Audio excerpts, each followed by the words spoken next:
Muy buena noche. Tenemos la lectura de la liturgia de la palabra del día martes 13 de mayo.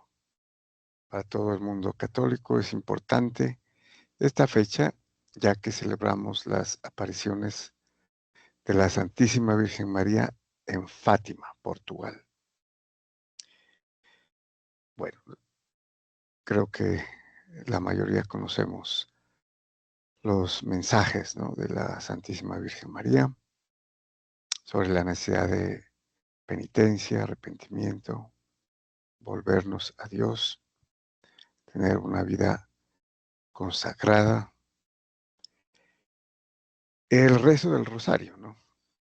Entre otras cosas, y los 5 primeros sábados de comunión reparadora. Bueno, el último milagro fue el que realizó ante más de 70,000 personas, ¿no?, como dice aquí el texto. Y un evento que se divulgó, se reseñó en los principales diarios del país, ¿no?, de Portugal, con fotos, etcétera. Muy bien, dicho esto, vamos a la primera lectura de este día.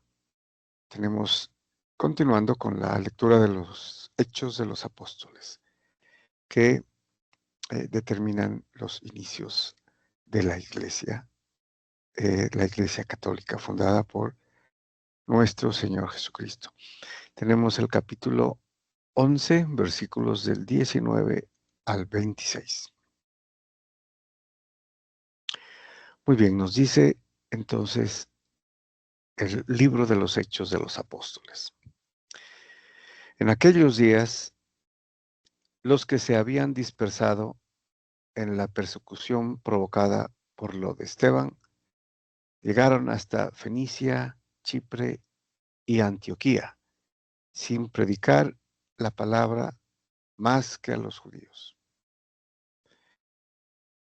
Bueno, este pasaje, esta narración es como una especie de retroceso, ¿no?, al capítulo 7, después de del martirio de San Esteban, como un flashback, ¿no?, que sucede en las narraciones.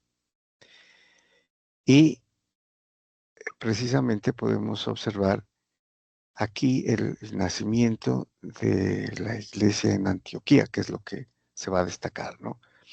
Sabemos que en el mundo romano, o el imperio, estaban Roma, eh, estaba Alejandría y Antioquía, ¿no?, en, en términos de importancia y de población también, ¿no? Se dice que Antioquía, que era una ciudad de Siria, tenía alrededor de 500,000 de habitantes. Entonces podemos imaginarnos el tamaño y la importancia, ¿no?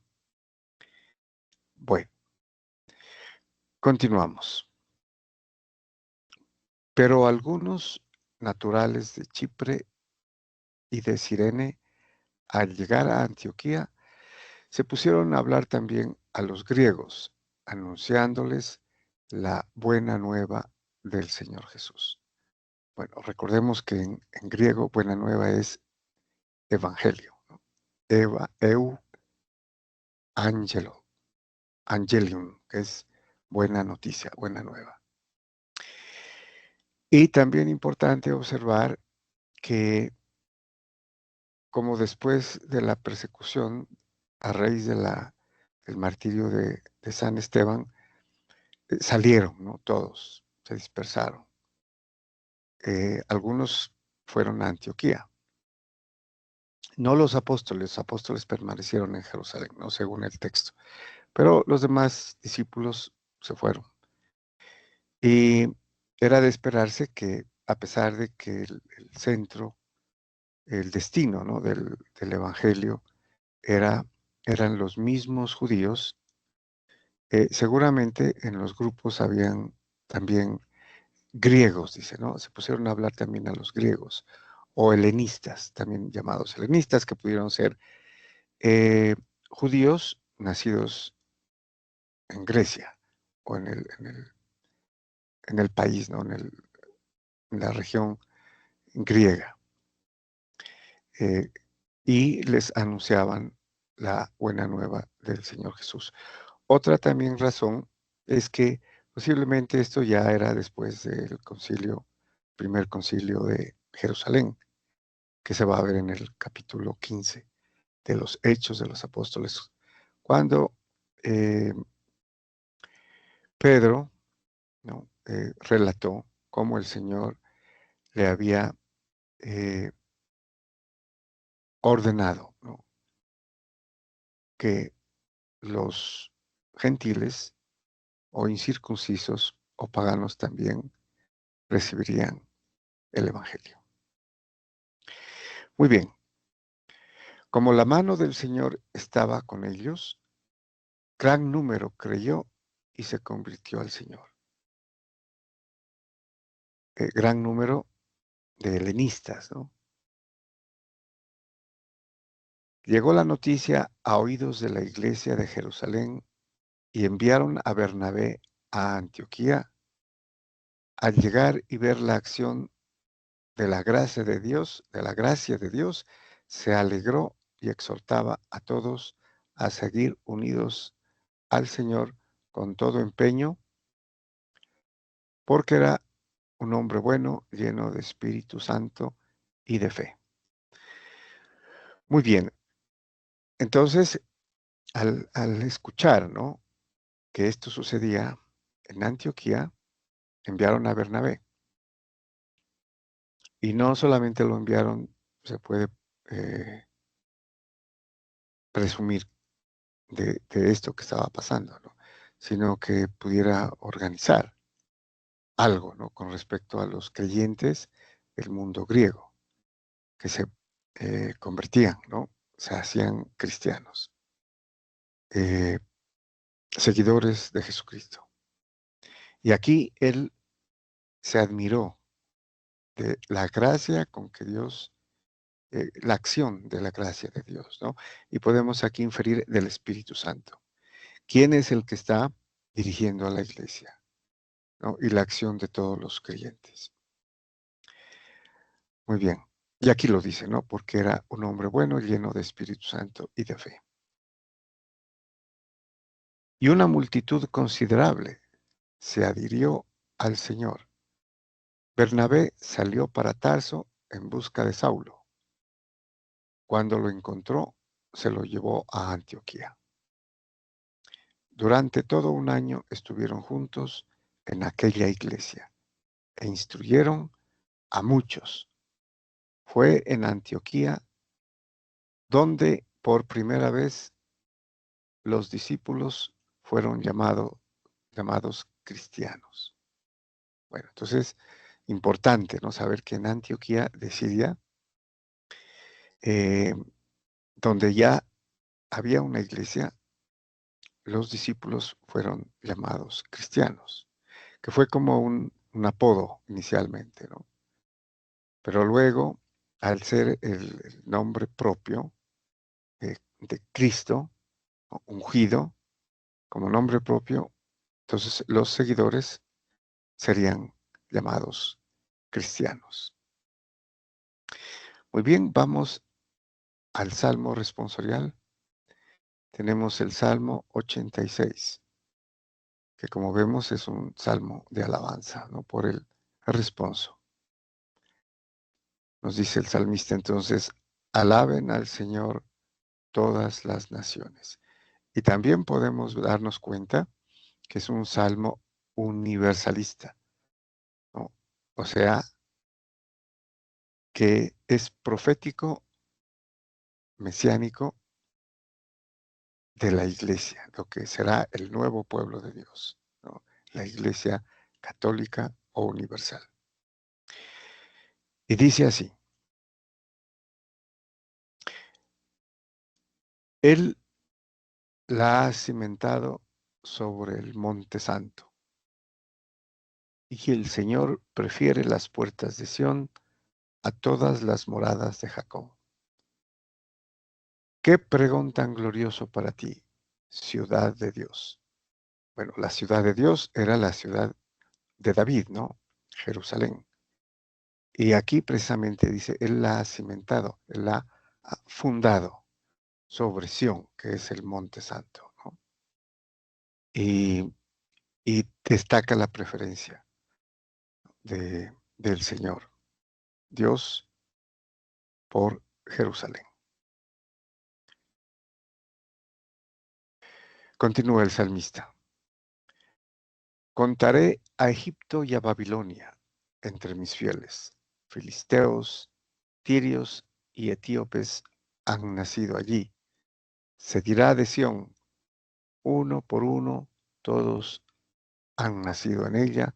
El Altísimo en persona la ha fundado.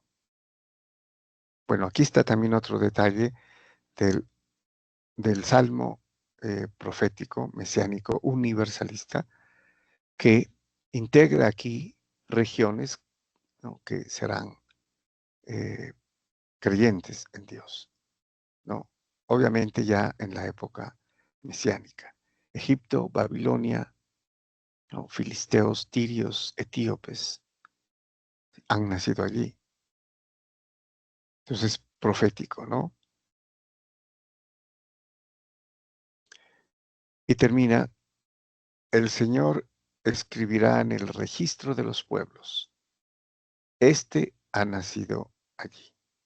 Y cantarán mientras danzan. Todas mis fuentes están en ti.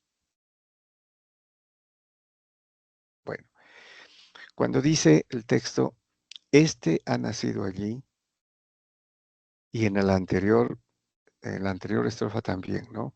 Se dirá de Sión, uno por uno, todos han nacido en ella. Y en la anterior, ¿no? Todos estos países y regiones que no eran mínimamente judíos, ¿no? Eh,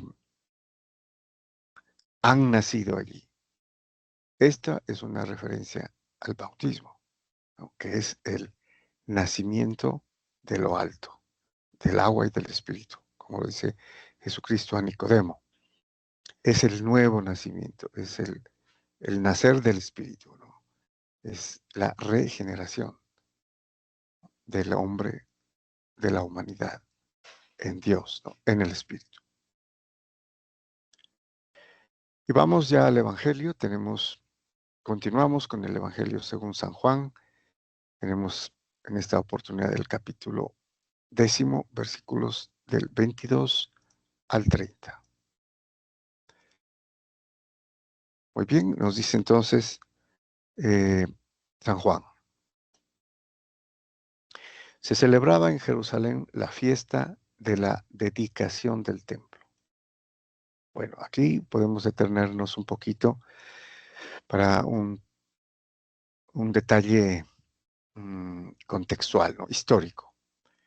La dedicación del templo se refiere a lo que sucedió después de que Antíoco, em, el gobernante Seleucida, ¿no?, o sea, de los griegos, había profanado el templo, ¿no?, y destruido, pues, el altar, ¿no? Cosa horrenda para los judíos. Entonces, Judas Macabeo, en el año 148, realiza la dedicación del templo, ¿no?, la reconsagración, digámoslo así, ¿no?, de la santidad del templo, que era lo más grande que tenía el pueblo judío, ¿no?, especialmente por razones litúrgicas.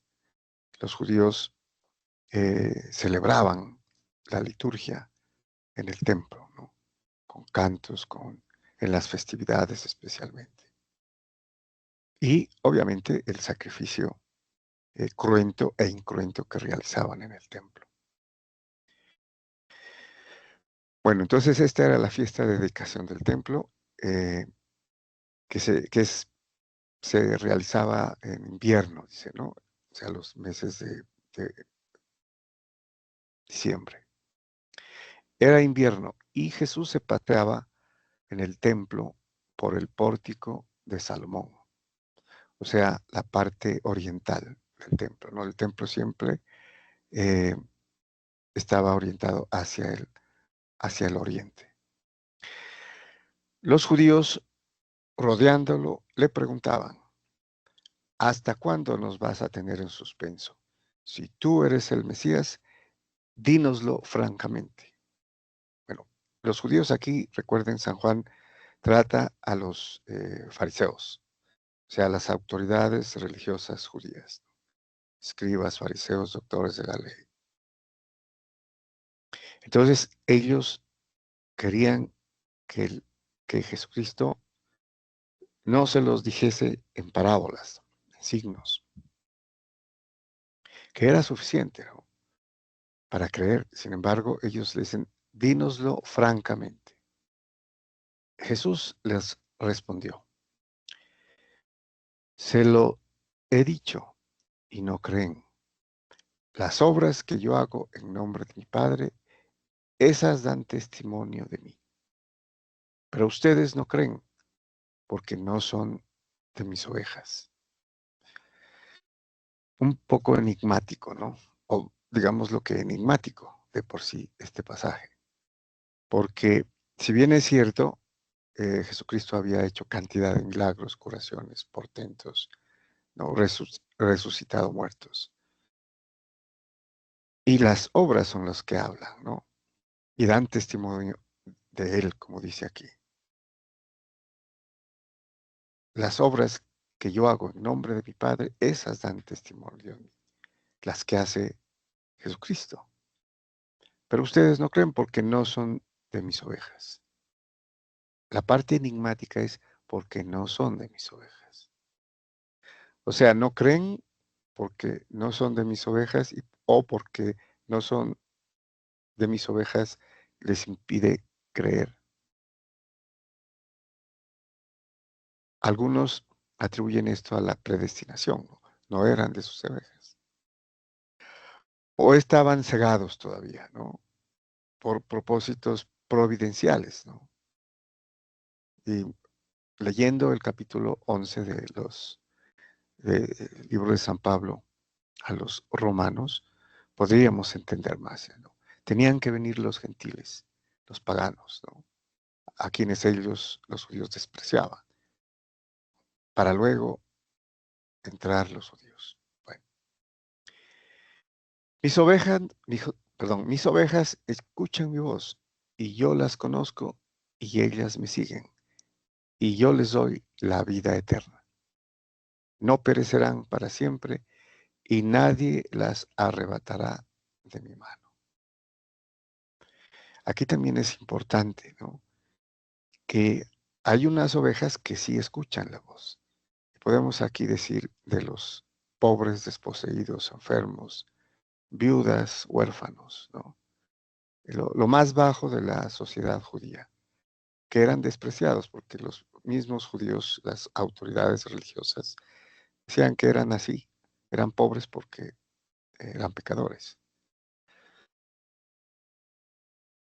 Y son ellos los que acudían y seguían a Jesucristo, ¿no? Como la esperanza de de su mejoría. Ellos lo siguen. Por eso él dice, y ellas me siguen, y yo les doy vida eterna, que serán los que creerán, ¿no? Finalmente. Aquí lo hace en futuro. No perecerán para siempre, y nadie las arrebatará de mi mano. Los futuros cristianos, después de la muerte, de la pasión, muerte y resurrección de nuestro Señor Jesucristo, obviamente serán parte de su cuerpo, sus miembros, ¿no? Que es su iglesia, su esposa, ¿no? Con quien contrae nupcias y se hacen uno solo, Jesús, Jesucristo y su iglesia. Entonces, nadie las arrebatará de mi mano. A esas ovejas, ¿no? A quienes les da vida eterna, no perecerán para siempre, y nadie las arrebatará de mi mano. A menos que estas ovejas, lo hemos dicho en anteriores pasajes, se separen de él, ¿no? Y continúa, lo que mi Padre me ha dado es más que todas las cosas, y nadie puede arrebatar nada de la mano de mi Padre. Es muy interesante lo que dice ahora. Primero, y nadie las arrebatará de mi mano, pero ahora dice que lo que mi Padre me ha dado es más que todas las cosas, ¿no? Que es aquí referido a las ovejas, a la humanidad, digamos, ¿no? Entera. Y nadie puede arrebatar nada de la mano de mi Padre, incluso las ovejas que nadie puede arrebatar de la mano de Jesucristo, como lo dijo anteriormente. Y concluye haciendo estas dos aseveraciones. Yo y el Padre somos uno. Lo ha dicho, ¿no? Nadie las arrebatará de mi mano y luego nadie puede arrebatar nada de la mano de mi Padre. O sea que el Padre y Jesucristo son uno. Bueno, y por esto, precisamente por esto, en el siguiente versículo, los judíos tomarán piedras para apedrearlo, ¿no? Porque al hacerlo, al haber dicho esto, Él se está haciendo Dios. Muy bien, muchas gracias y bendiciones.